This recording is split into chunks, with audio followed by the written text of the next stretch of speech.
Is it gonna work? Hello, people. I know that you're out there. I don't think this is working. Let's see. Is the light on? Where am I now? Start video.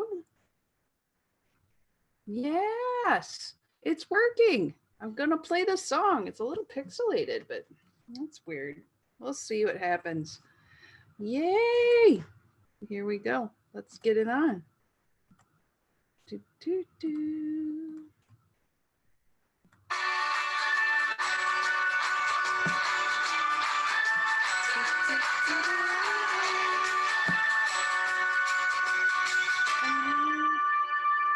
And welcome back to Liberty Librarian. This is Heather Biederman. I'm going to share real quick on social media.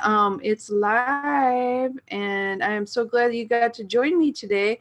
There's so much to talk about, and I am super excited about sharing this with you. So let's get this going. I have my Rory cat sitting next to me, and hopefully he'll be good. I was doing a show the other day and he was ripping up a piece of paper trying to get my attention. So hopefully it goes well. Let's see if I'm live on the Freedom Revolution Network channel, and then I will share it to multiple places. There I am. Woo! So happy. Thank you guys for joining me. It's our new night, Thursdays of the week, and today is February 13th. It's Galentine's Day. Galentine's Day is, I think, from what was it, Parks and Rec? I think that was right. It could be from something else, where you have your best gal pals and you send them your love. And I have so many really great friends that I'm so happy for their support. And I will share about a little bit of that today. We have some great intellectual freedom news. And I'm gonna just get this to share. I'm just like got so much to talk about with you and just so excited. Okay, here we go. It says I want to do a watch party. That's not what I want to do. Oh gosh, here we go. Oh, they changed things. Share to a page. Then I will share there. Let's go. Liberty Librarian. So I'm so glad you could join me. Let's try to get this posted. Liberty Librarian is now live. I should get like this, some sort of template and be smart, huh? I've been almost doing this a year. There goes Rory. Let's see how that goes. Hopefully we don't have another barf show. That's super fun. Let's share to my page. And then I'm going to, let's see, share to my story. That looks right. They changed something on Facebook today. It looks a little weird. So hopefully it all is working fine. Is this shared to my story, or we'll just go look. We'll see if it shows up. So how y'all doing? This has been a really exciting week for me, honestly. We've had today I have purchased multiple tickets to concerts. It's crazy. I love it. We are gonna go see Rage Against the Machine in Minneapolis. They haven't been here forever. And Wardruna. It's a Viking, Nordic band. So that I get to see in October. I'm super excited. So if you get to see any fun shows, let me know. Or if you know of any that I would like, I'm in the mood to buy some tickets lately. So we're going to be going to see all the shows and with my fabulous date, Andy, and we always have a great time. Why is this not sharing? I think they changed something weird on the Facebook. Here we go. Let's try it one more time. Share now to your story, share. And I went to share. Okay, on my timeline, that's totally different. So, all right, we'll do public. There we go. Now we're good. Rock and roll time. Okay, so now I don't have to worry about this, but if you want to talk to me, talk on the Liberty Librarian page, or, Freedom Revolution, that'll show up as well. We are, okay, let's see, back up. News.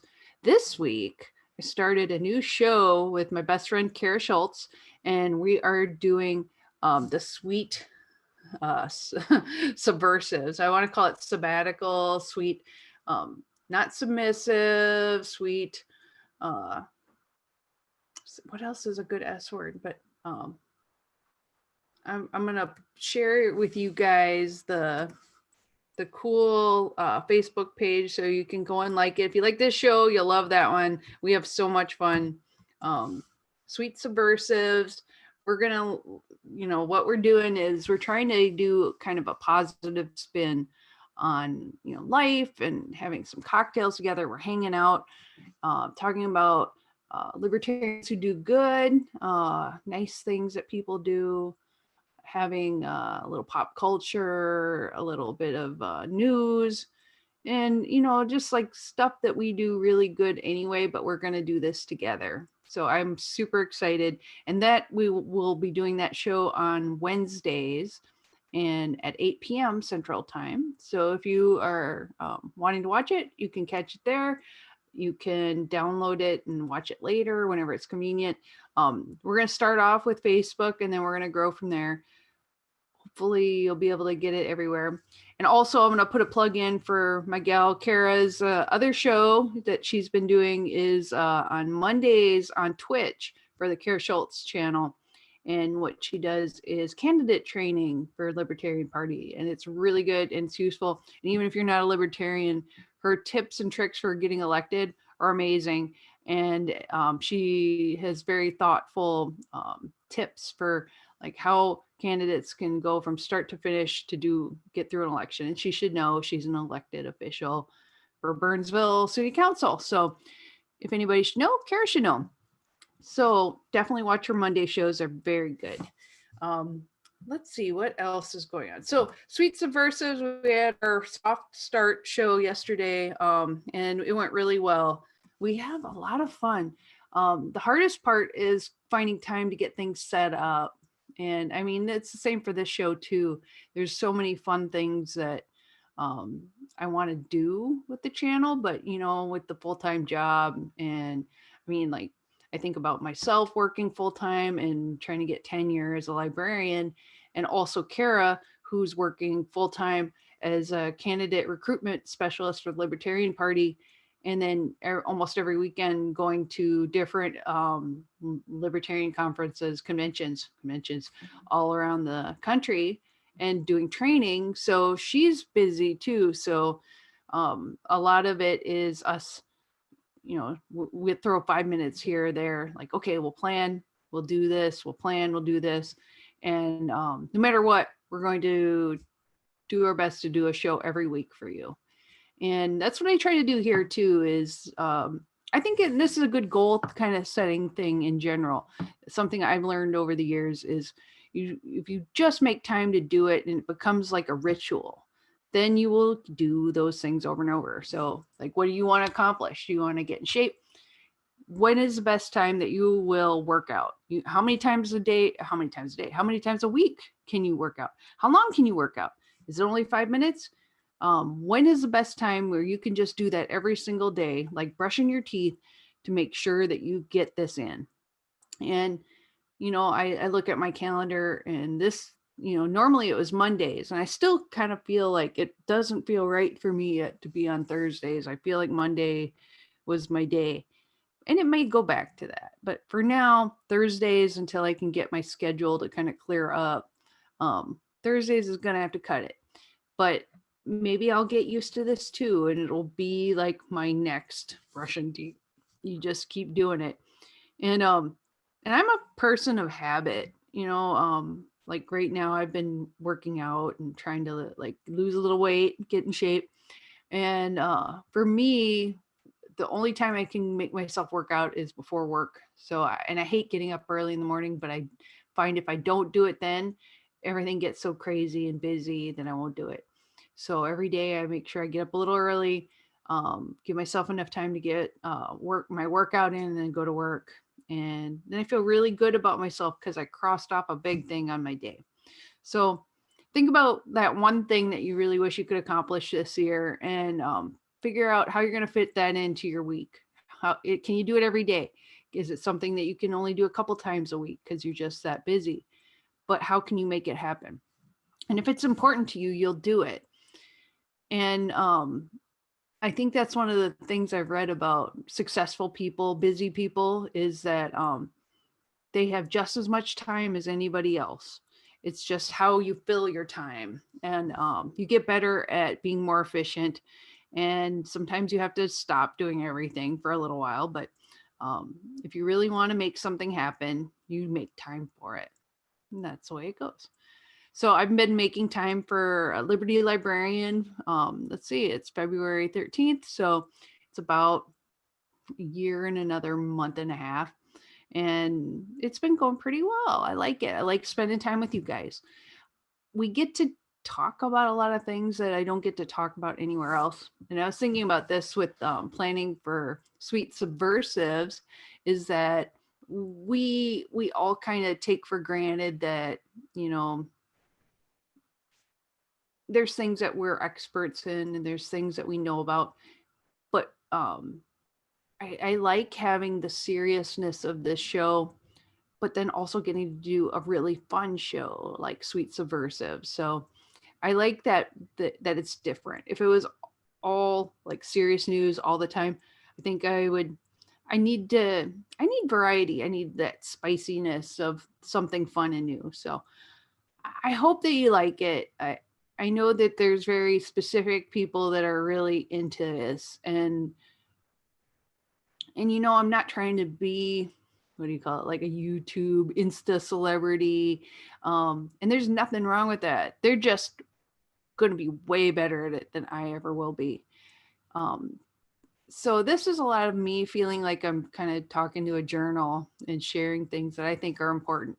And I hope that it helps some people, because that's why I do everything. That's why I'm a librarian. I want to help people find information. I want to do good. I want to make people happy.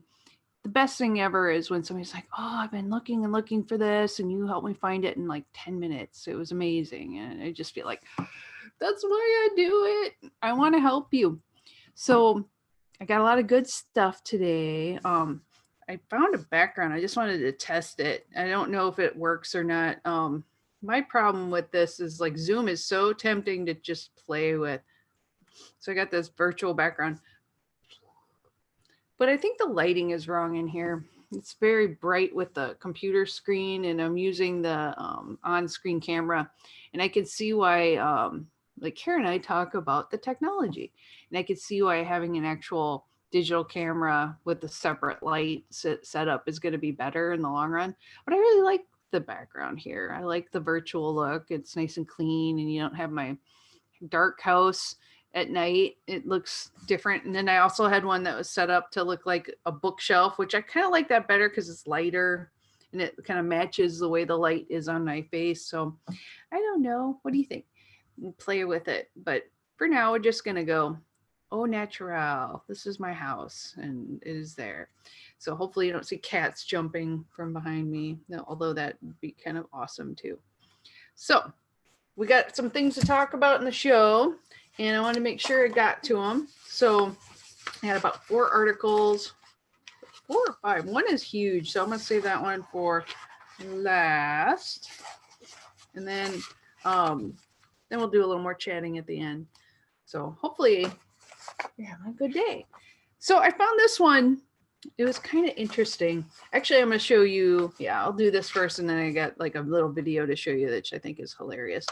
So there is a book that I read about in the New York Times that a book was so far ahead of its time that it took 87 years to find a publisher. And I'm going to see if I can open up a screen of it because it's probably on Amazon right now. I'll just look. Let's see. It's a book by an author named Claude McKay called Romance in Marseille. And let's see. There it is. I'm going to bring it up to screen so you can see it. We'll get that cover there. I'm not going to do Audible. I just want to show the cover. Can I make this bigger? Zoom out. There. Perfect. So I'm going to share this with you real quick so you can see what the cover looks like. There it is. We'll share right now. So Claude McKay, this book was, it took 87 years to find a publisher for it. And Penguin Classics is doing it now. Now, Claude McKay's novel, Romance of Marseille, could hardly sound any more contemporary. A black man, La Fala, loses his legs as a result of a white captor's cruelty. Then, in a striking allegory for reparations, receives a compensatory windfall. He takes his new fortune from New York to Marseille, a hub of African diaspora, and plans to return to West Africa in hopes of undoing his colonial education and reintegrating into the village of his birth. Meanwhile, he lives in a sexually liberated working class milieu, I think that's how you say it, where queer love is accepted as a fact of life, no more subject to judgment than its heterosexual counterpart. So that's so way ahead of its time. It's kind of amazing. So let me see if I can find any more pictures of him. I think it's really neat. And it shows like how long sometimes the whole cycle, McKay, I think it's 2 C's, no, McKay. So this is the Poetry Foundation. I just click on Wikipedia because I feel like copyright stuff there. So this is Claude McKay.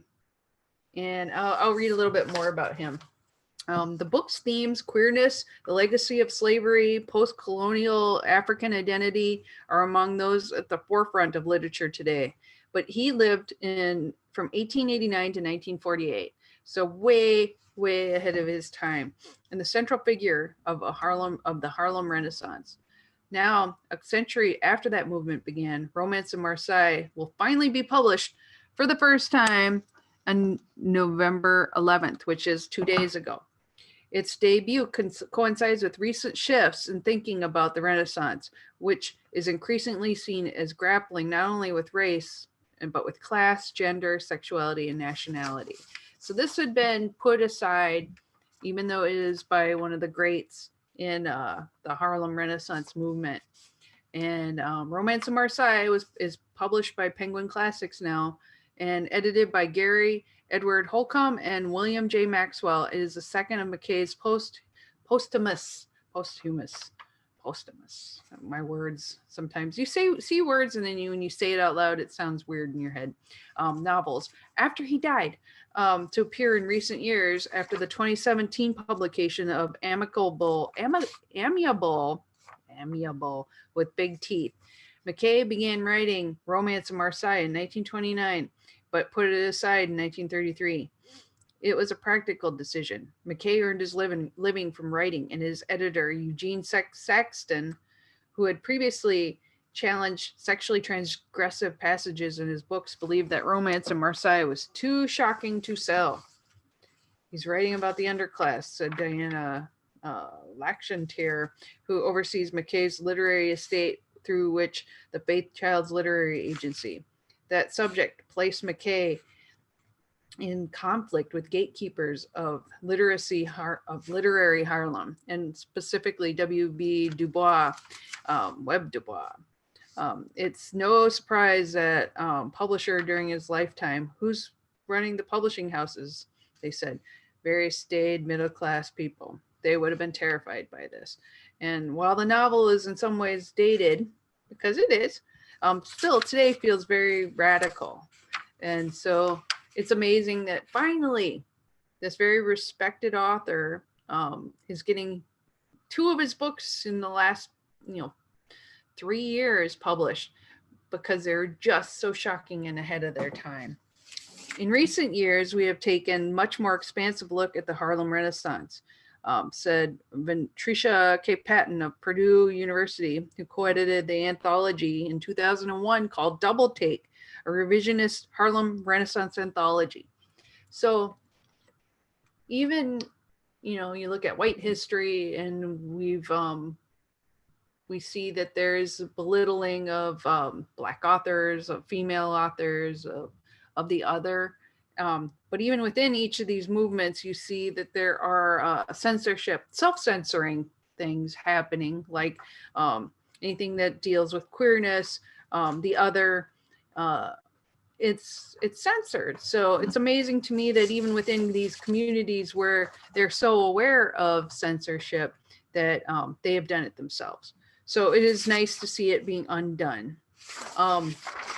They also say in this that why did this happen? During the Renaissance, mainstream narratives of the movement were shaped by its complicated relationship with white readers. So they were still courting mainstream America, white America, because they wanted to sell books. You want to make money. That's why you do most things. Even though the art sometimes drives you and it you know this is the right thing to do. But you have this on one side, you want to sell and you want to be successful. And on the other side, the art may not be something that's popular, may never see the light of day, but you know in your heart you have to do it. And it's this constant balance of trying to make these two things come together. So the Renaissance was made economically possible partially through the patronage of wealthy white individuals like Charlotte Osgood Mason, and could therefore be constrained by their interests and their prejudice. Led by figures like Du Bois, many of the Renaissance participants saw the movement as a way to address white audiences and encourage them to reevaluate Black lives as being equal. Efforts to redirect the movement to Black audiences and to write a wider array of concerns were largely relegated to the Renaissance's queer subculture. Switch it back to the book cover. So Claude McKay, he died in 1948, originally from Jamaica. Did I go back too far? There it is. I want to show the cover again. So you can see this is the one we're talking about. Wow, it's already out of stock. So this article in the New York Times must have made people very happy to purchase this. It's the kind of thing that librarians love to see. Books, especially things that are going to be popular and asked for highly in our libraries. He had another book. He belonged to both the subculture and the movement's mainstream. So his 1928 novel, Home to Harlem, was the first American bestseller by a Black writer. So very popular. But despite being seen as one of the Renaissance's guiding lights, McKay, Jamaican, bisexual, a Marxist who grew disenchanted with communism before the rest of his cohort, also brought an outsider's critical gaze to the movement. Movement is the word I meant to say. He was concerned not only with whom their target audience should be, but also with how they depicted class politics, particularly in a queer context. Maxwell, one of the editors of Romance in Marseille, notes the novel's most overt gay characters include a Black female prostitute and a dock worker, socialist male white stud.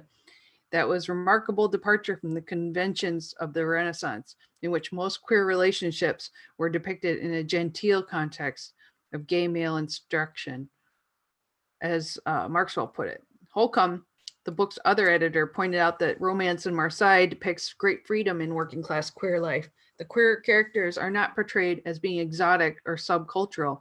They're just ordinary working people. So he made a context of real life and that it is the norm. And I think that is brilliant. So far ahead of its time. And even now you don't see as, there's still, when you're looking at what people consider the classics, they're not, it wouldn't have fit in. And it's just fitting in now. It's kind of amazing to me. So this McKay's vision of the Black cultural movement that transcended national, class, and sexual barriers was not unique. Several of his contemporaries who similarly challenged the Renaissance norms also experienced recent revivals. So this is something that's coming out 2 novels by Anne Petrie, including The Street, her revolutionary novel Black Female Working Class Life, were reissued by the Library of America in 2019. Jeffrey C. Stewart's 2018 biography, The New Negro, The Life of Alain Locke, brought renewed attention to other most significant gatekeepers of the Renaissance. There's also There is Confusion by Jesse Redmond Fawcett, the longtime editor of the NAACP magazine The Crisis, whose work was often disregarded because of her gender. It's being reissued February 11th, the same day as Romance in Marseille. So a lot of books that were put to the side because of censorship and self-censorship are making a big comeback now. So more may be coming.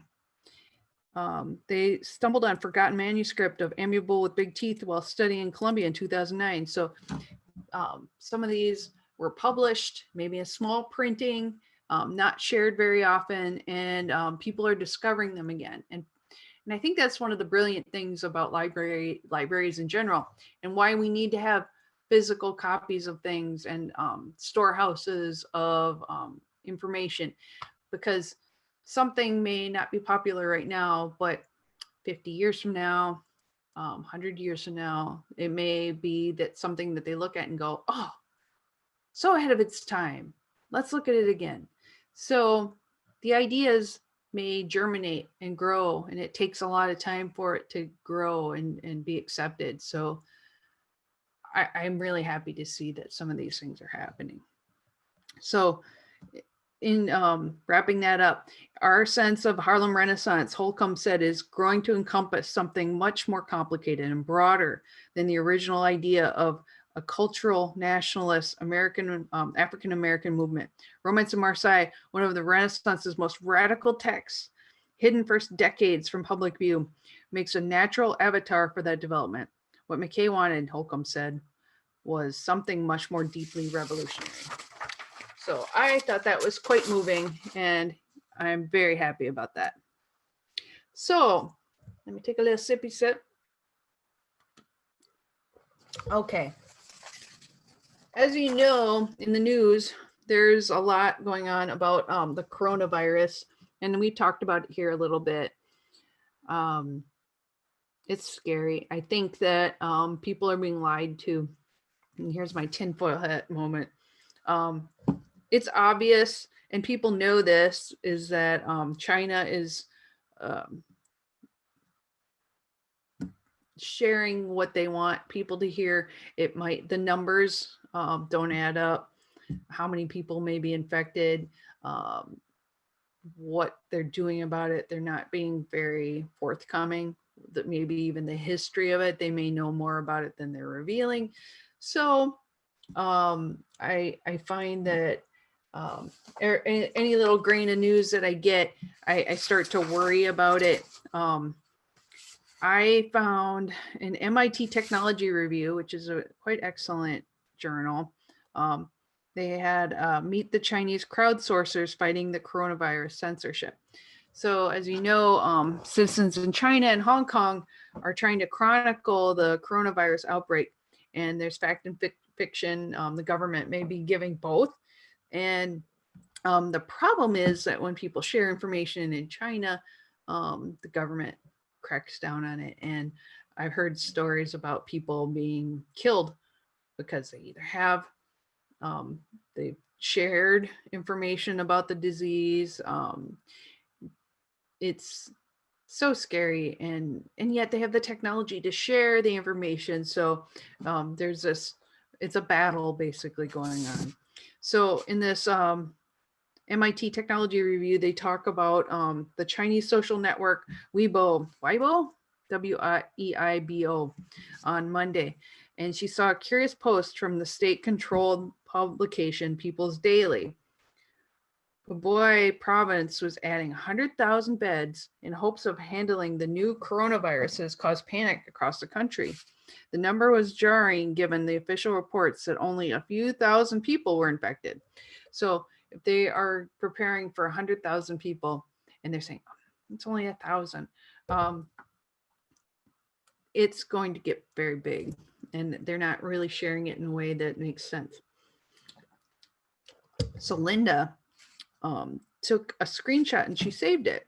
She asked that we use a pseudonym. So Linda is somebody else, obviously, because she fears retaliation from the Chinese authorities.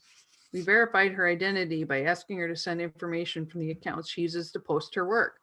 Today, Linda lives in northern China, but she's a native of Wuhan and the epicenter of the outbreak, as you know. She's been in the city of for the Lunar New Year holiday, but left to return home January 22nd. Earlier in January, she'd started collecting information about the virus to share with her family back when they were very relaxed about the situation. But concern grew worldwide, and she decided to spend time collecting, translating, and archiving information as a form of public service. The Chinese government is famously willing to censor its citizens. Already, it has deleted many posts criticizing the government for its handling of the outbreak, as well as stories of people affected by the virus. I feared that these accounts would disappear, Linda says, and that the people's experiences won't be reported. I just want to keep an emotional archive of some sort for people asking for help and affected by it. Mostly patients and medical workers. Not everything in the archive will be accurate, and she is aware of the risk, but not everything posted from the government channels has been accurate either. So she spends a few hours a day systematically collecting both official releases and personal accounts about the virus from social media sites like Weibo, WeChat, and Douban. She translates them or subtitles them into English and posts on Imgur, Reddit, Twitter, and YouTube. Though Linda says she's quite an unqualified social media specialist, some of her translations have received over 100,000 views. Since the first cases were reported in Wuhan at the end of December, the virus has infected nearly 12,000 people, killing over 200, and has spread to at least 20 countries in an unprecedented move. People living in Wuhan, a city of 11 million people, surrounded cities have been quarantined. The quarantine affects more than 50 million people in all. So 50 million people are basically trapped in their cities, in their homes, and there's no one's going anywhere. Verifying information in a rapidly changing situation is always a struggle. And I know as a librarian, I constantly worry about the truth and what is the truth. Can you handle the truth? Verifying information is especially concerning in a country where there's no free press and citizens are suspicious about whether officials will tell the truth. There's a clear reason why people don't trust the government. They lie. Okay. So during the 2008 earthquake in Taiwan, people who were trying to expose the truth were imprisoned. So you tell the truth, you go to jail. Anything that makes the government look bad, you go to jail. You do something that makes somebody look really bad, you could disappear. You could die. You could be murdered in the streets. It is the way of life there. So how do they fight it? By being subtle, by sharing to social media and people finding ways around government blocks on information. But even then, you target yourself if they figure out who's doing it. You could target yourself, your family, by sharing the truth, the real information, stuff that can maybe make it so you can live longer, that you can avoid the illness. But then Chinese state media has spread a false picture of the hospital supposedly being built in Wuhan. There are plenty of hoaxes going around the government is trying to squash, but also credible fears that the situation is worse than the authorities are reporting. In this situation, the line between paranoia and justified distrust can be razor thin, and frightening rumors and images spread across the world. Citizens in mainland China and Hong Kong are taking an initiative. So, tiny news networks on social apps. While Linda was concerned in creating a chronicle of testimonies that might be deleted, others were operating mini newsrooms. So there's a 17-year-old in Hong Kong named Andy Tang who runs a WhatsApp group called Global Newsroom. Closed messaging apps like WeChat, WhatsApp, Telegram have been increasingly popular. So people who distrust official sources use those. And I find that in a lot of my like different freedom groups, libertarian groups, anarchist groups. There is a general distrust of the major news media, what people can say and what they can do. So I find that this will probably be the way of the world once we get our society keeps going through what's real news, what's fake news. We are told that we need to have very reliable news, but they'll do the thinking for you. Who is they? You know, what's making our safeguards any different than a large government like China putting a stop to information? So when you squash information, even if it's bad information, you are squashing the freedom of the press, freedom of speech, and should always think about that. Why are they censoring you? So these social apps are becoming the new news because people don't trust the old news. So friends are adding other friends. People start to get word of mouth out about, like, when they started doing this a lot with the Hong Kong protests, because they wanted information about what was going on, what was happening to people. So small groups link into bigger groups. And so then it starts to get a real chain of information. They write digests, directly share links, graphs. The work involves debunking rumors by checking them against other sources. As you learn, if you're going to be a good information human being, learn to look at multiple sources, see what they're saying. Sometimes you get two sources that are opposite ends, and you read between lines and you actually get a better idea of what the real situation is. But you can't let your emotions play into it. You need to be thoughtful and logical about how you do that. So it's very interesting to see how they are doing that with the information that they have. The teens decided to create more public version of the updates, a live map of the virus, along with headlines from major news sources. So they produce their maps in languages and update every 15 minutes. So in less than a week, this live map of the virus has gathered 1 million unique visitors and 10 million views, with people from Asia, specifically Southeast Asia, North America, and Europe. Is it real or is it not real? So everyone is trying to understand the information about the coronavirus must grapple with the lack of transparency that's going on. I tell people to take these all with a grain of salt. She says, and she tries to be clear that many of the posts are unconfirmed, and ask others to tell her if anything seems questionable. So they're relying on each other for fact checking. They're trying their best to be clear and make sure that the information is good out there. There's very little consensus on what's considered trustworthy news right now. It's understandable. There's a lot of the feeling that they're not telling us everything. And I think that's in our country as well. The Human Rights Watch researcher said that the most helpful thing that the Chinese government could do to inspire trust is to let independent journalists do their job. But that is very unlikely to happen. But when there is no independent media that can independently report, what do? You screenshot things, you do the best you can, you have to get the information. So I saw something in the news the other day. I'm gonna see if I can pull that up for you, because it kind of was shocking. It was in New York on the subway. New York subway hope prank.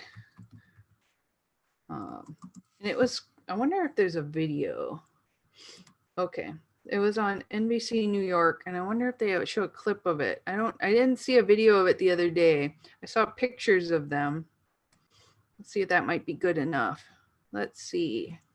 So there's a pair of teens that were wearing hazmat suits on the New York subway just a couple days ago. And they're carrying a bucket of red liquid that said, virus on it. And then they spilled on the floor, and they, people started freaking out on the subway. Where is it? No picture? Ugh, I'm going to look again. People got mad about the reporting it, though, because, they don't want to support it in any way. Did it get cut out? You kind of wonder. Maybe they're doing that because they don't want to glorify them in any way. Let's see. I'm going to look up one other site here. That's the same one, New York. Action News. This Insider, that looks like that has the art. Here we go. Okay, so I'm going to share this with you so you can see. Let's share the screen. One participant can share at a time. Screen. Okay. Oh, those sons of... Didn't that suck? Like, I am using an ad blocker. How about this one? Somebody's work. This coronavirus prank go too far. Okay, I'm gonna play this for you. It's pretty short. So these are the two teens, and they were trying to prank the people on the subway. And most of the people around them like, oh yeah, we know what you're doing. It's has warning stickers on it, and then they accidentally. One guy says, "Is that Kool-Aid?" But then some people are visibly freaking out because everyone's scared about the coronavirus. So we'll pop this open.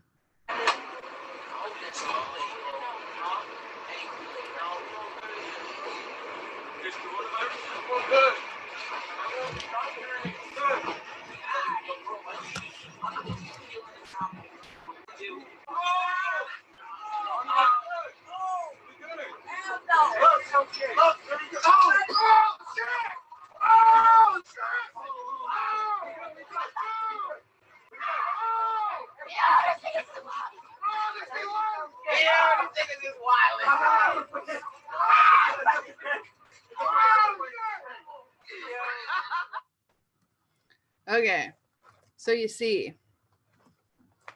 they're like, it's a prank, it's a prank. They're yelling, it's a prank. And,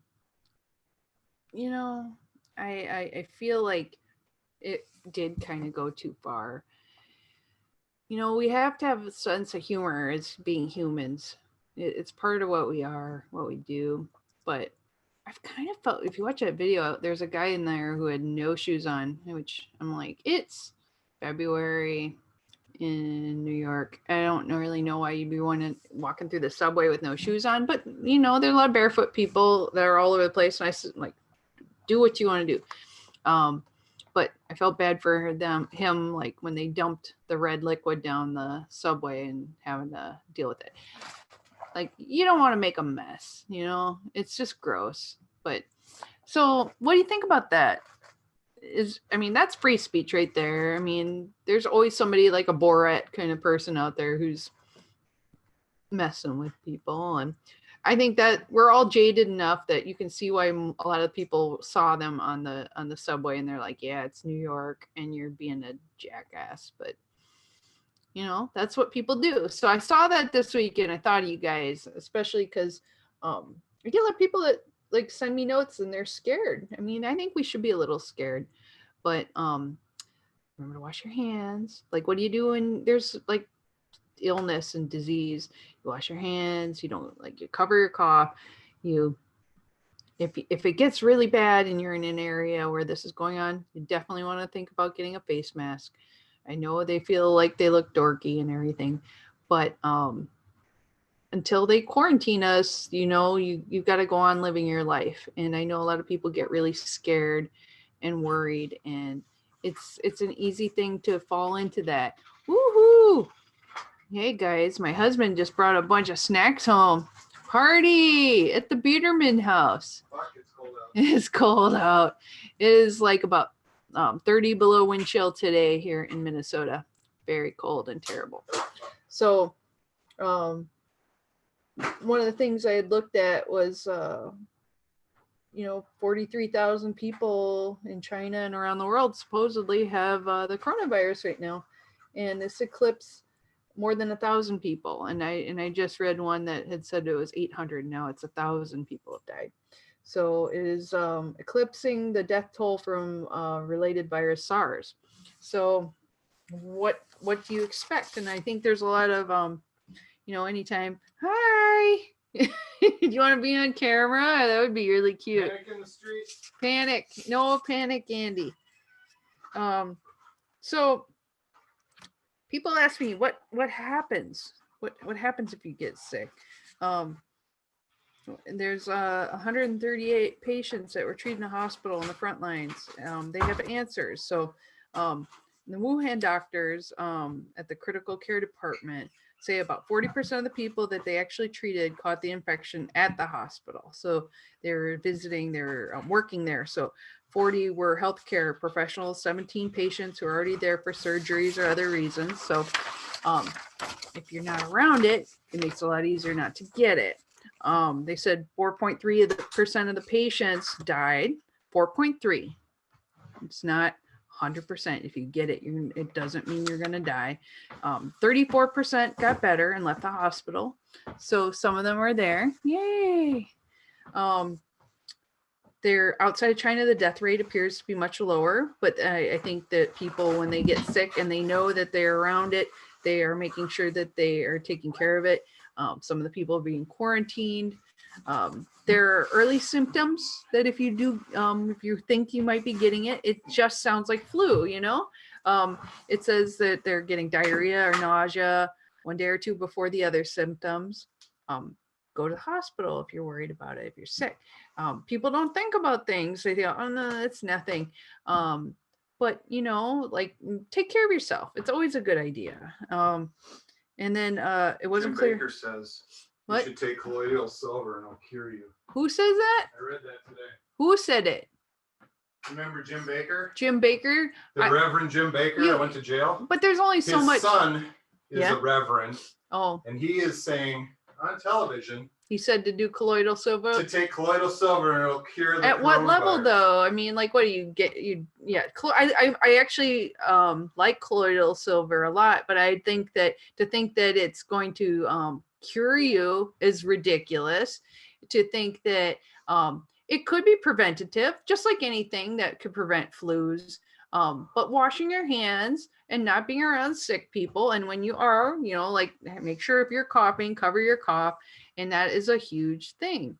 I know that there are other treatments and herbal treatments for things, but honestly, if you do get this, you have to go to the hospital.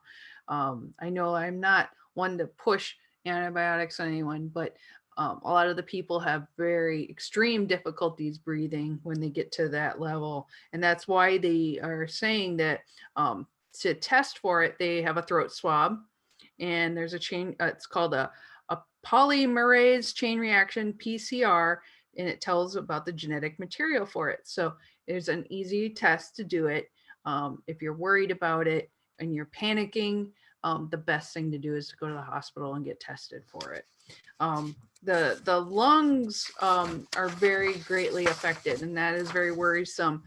They get spots of shadows on their lungs, which they call like ground glass appearance.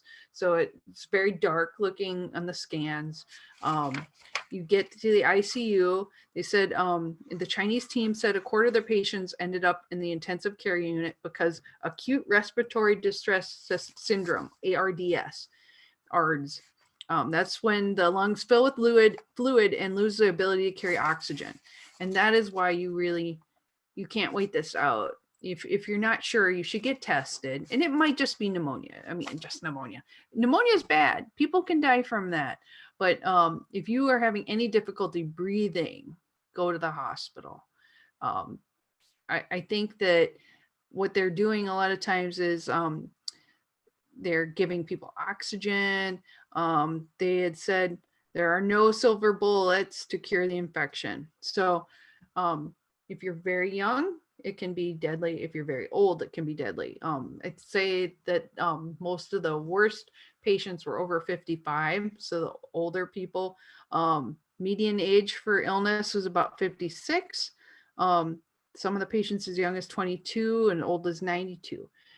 More distressing to me is hearing things about different animals are being told. Like in China, they're having people who have cats keep their cats indoors, their dogs indoors. They're not sure cross species if this can be transmitted. So just don't be in contact with people with this. And if you are, the minute you feel like you're starting to have some of these symptoms, go to the doctor, get the swab done. And Andy was joking about colloidal silver, and I am a big believer in colloidal silver for a lot of things, but this is almost more serious than any of that could ever be. I don't say that you shouldn't take it. I feel like sometimes if I was in that situation, I would do a combination of natural and medical therapy to see if we could make it even better. But I'd say most medical professionals would disagree with me on that.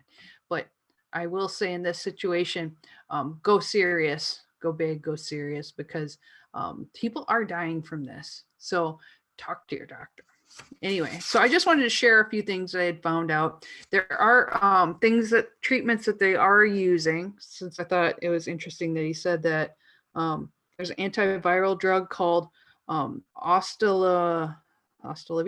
No, oseltamivir, which they didn't say have any discernible effect. There's some anti-HIV drugs, which they've been tried elsewhere. Patients with the most trouble got oxygen therapy or hooked up to a machine that pumps their blood and adds oxygen, saving their heart and lungs from doing the work. So your body can have things like, if you aren't getting enough oxygen in your body, that can affect your organs like your kidneys and cause death. You need to have oxygen in your body. And people think, oh, if you just can't breathe a little bit, but it's cumulative and massive. And the chance of ending up in the ICU was higher for people who are already weak. So if you have lung conditions, if you have immune deficiencies in any way, you will be more at risk. So please, especially if you have any conditions like that, think about how your body's affected, and make sure that if you start feeling sick, especially this year, it would not hurt to go in and just be sure. And so I think about these things a lot for you. Okay, so we looked at that a little bit.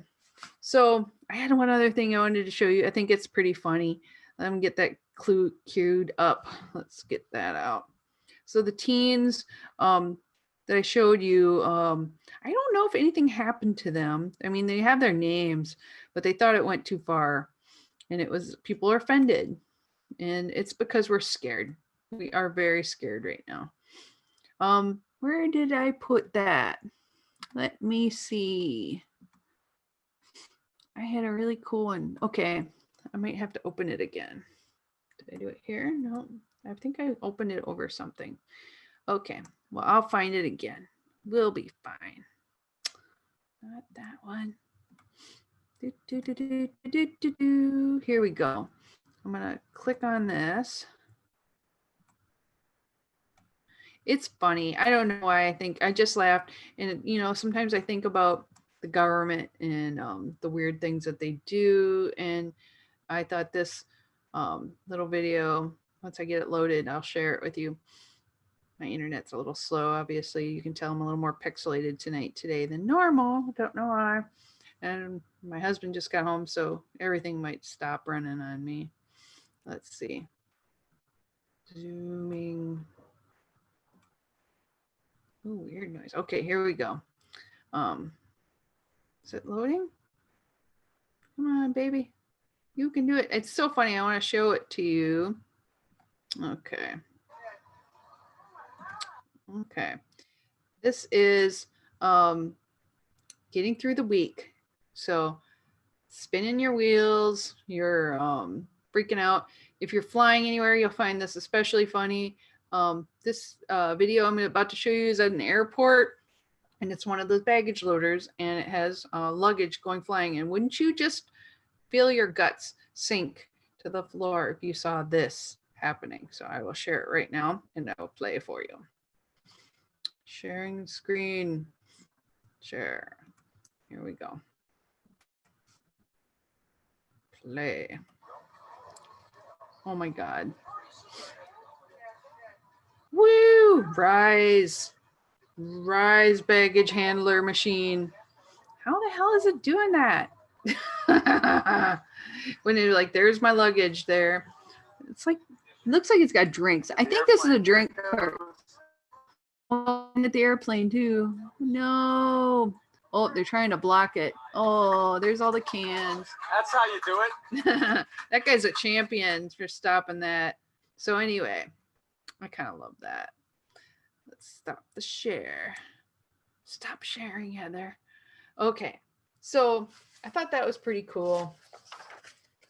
And I don't know, it feels like there's a lot going on in the world. I had this article that I'm thinking about sharing, but it's a $1 billion disinformation campaign to reelect the president. And I think I might just like share a link to it because they talk about using social media to get people elected and using techniques by social media and by governments and dictators and techniques to get people elected. And it's actually kind of a quite brilliant read, but it's very long. It's in the Atlantic. It's called The 2020 Election Will Be a War of Disinformation. And I think it's kind of cool, but I'm also a little bit burnt out by it already. I mean, okay, so they had the Democratic Iowa caucus, which, by the way, on the Sweet Subversive show, we talked about how in Iowa the Libertarians had their shit together. So it's doable, Democrats. We can do that. And I actually don't mind a lot of the candidates that they have, but I think that it was a fiasco. And the Republicans are definitely going to spin it to be a thing where it makes them look foolish and incompetent, and that takes away the momentum. So you couldn't, like, they couldn't plan it better. I mean, really, it's so close anyway. I think caucus system is a little bit ridiculous, but what I was happy to see was that the Libertarian Party of Iowa really had a great turnout for people who were being considered for presidential candidates. And it was really well done. There were a lot of votes, a lot of people turning out, and interest in every single state across the country. Libertarians have grown in numbers, and people want to have choices. They want to have something different. And when I was younger, I always thought libertarians were kind of like an offshoot of Republicans. And I think a lot of people still don't understand how different it is. I grew up a Democrat. I can even say that. It's a lot of my beliefs are very similar to what I had before. Freedom for people, people love who they want to love.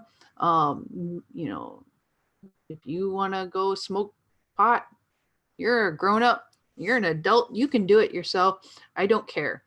Laws for adults, consenting adults, who cares? Why does the government have to have their fingers in your pie? Pie. Or food, like the laws that say, that food's not healthy for you, so you shouldn't eat it. What if I want to? It's my body. I love delicious bacon. Bacon's bad for you. Next week they'll tell you bacon's good for you, and then it's bad for you again. So I just don't want lots of stupid laws on my body, on my in my life, by people who are not me, by people who are not looking out for my best interest. And that is why I have gone to the libertarian side, because they are actually for small government, which is what republicanism used to be. And I don't know, I think some of them still believe that, but it seems like both the Democrats and the Republicans are looking for more rules against people's lives. So what I'd like it to be is less government interference, less taxes, less and I go, yeah, I do think that there are some, we live in America and we have taxes to make it so we can have some services. And I don't mind that. I know some people who are very anti all taxes. Whatever. I mean, this is what I'm used to. And I don't even know what it would be like to live in a world without any of that. But I think people, if we took it away, people would find a way to make it work again. There are a lot of good people that want to do good and are knowledgeable, and I think it would all work out eventually. But I'm not I'm not in politics. I teach. I am a librarian. I'm the Liberty Librarian, and all I can say is that I really hope that you're paying attention during this election. Um, I really like to see more options. I'd like to see, instead of voting just because that's the way you've always voted, look and do one of those quizzes that say, like, what do you believe? Which candidates match what you believe? That's all you need to do.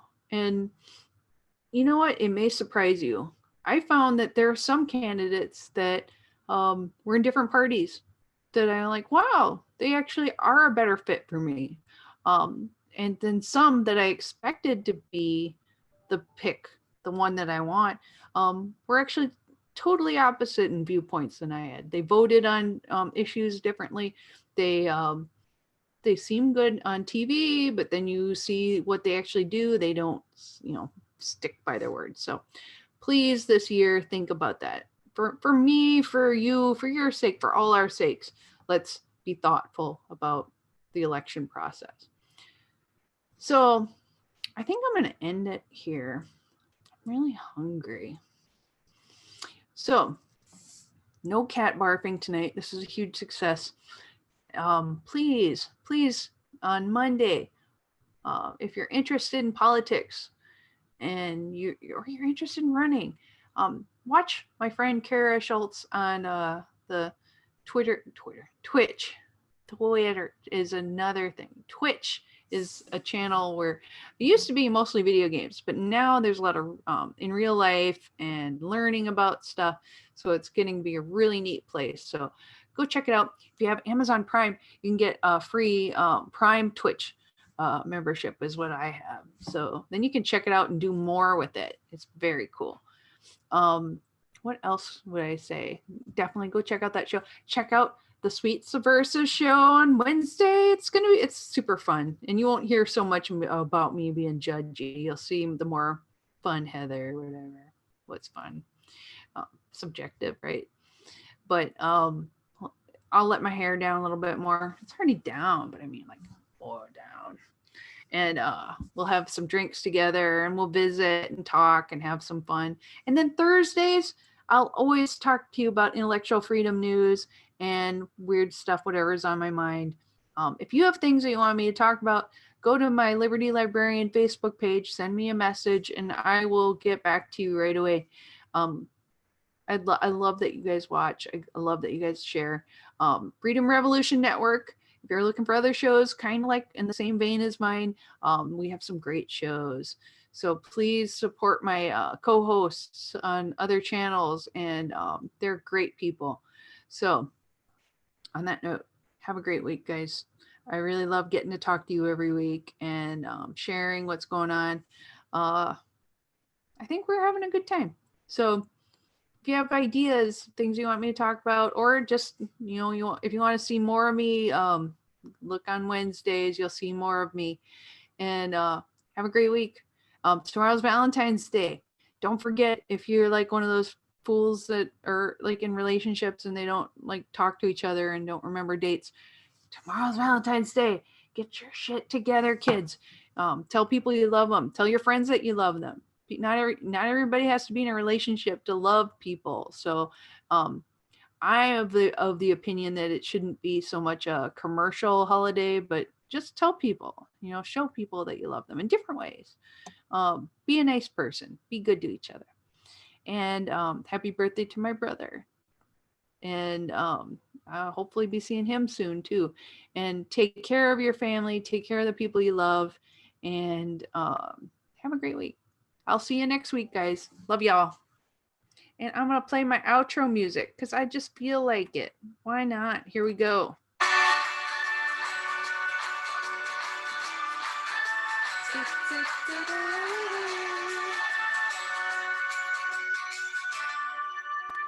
guys.